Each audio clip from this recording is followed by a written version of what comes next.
Time for another update in the ongoing collapse of the stock market. So back back in here, I got a couple of emails from trolls, nasty emails, um, wondering where the crash was at. I wonder if they're wondering anymore. Um, so I think we're creating the same conditions on the downside that we did on the upside. So the Fed started QE, and I'm pretty sure there were several interventions ahead of the FOMC meetings and such to keep this stock market propped up. And in the process, they allowed price to stretch way too far above the long-term moving averages.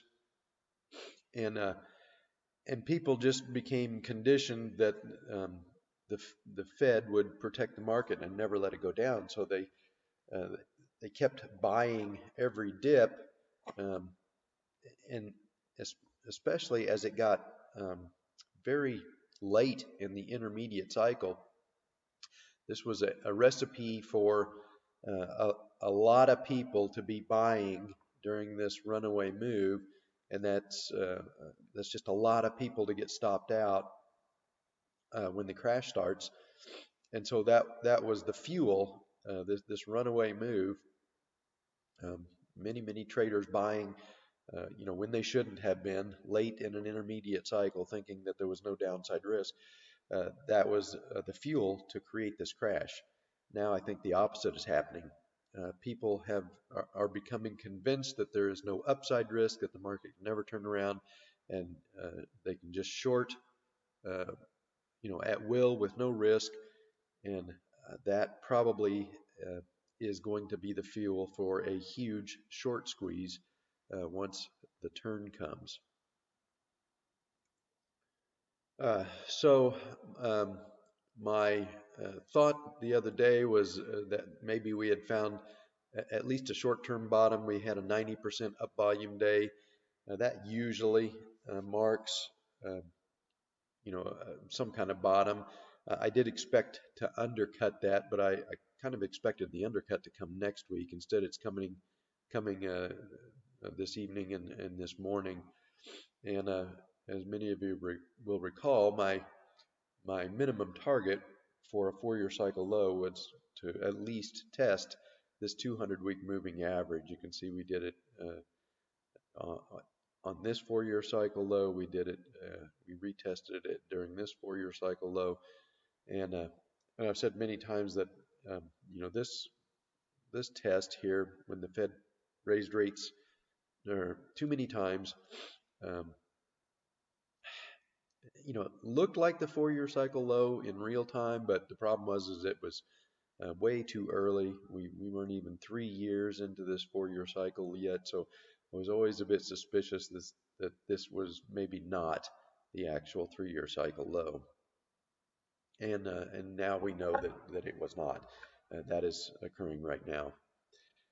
So I may modify my expectation. My thought was with that 90% volume day that we had seen the worst of this decline, that we would uh, get a bounce probably on the FOMC meeting, a rally, back up somewhere, and then have to roll over again and make a lower low later in the year in June.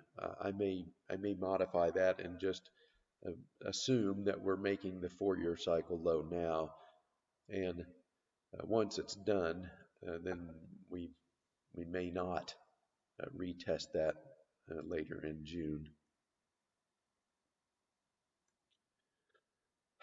So now we're just trying to find um, some point at which um, the shorts start to cover, and when they do, I think that's going to trigger a huge short squeeze because all of the dumb money retail traders that were buying long in here are now shorting here, which they think that there's no upside risk, that the market can't reverse, and that's should, like I said, should be the fuel for a big short squeeze.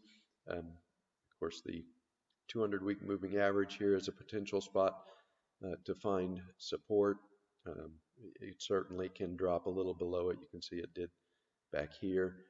Um, I believe we're at about the 50% Fibonacci retracement. Yeah, we're right at the 50% Fibonacci retracement of this entire 4-year cycle.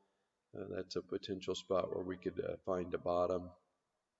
Um, Not going to be something that I'm going to be able to call in real time.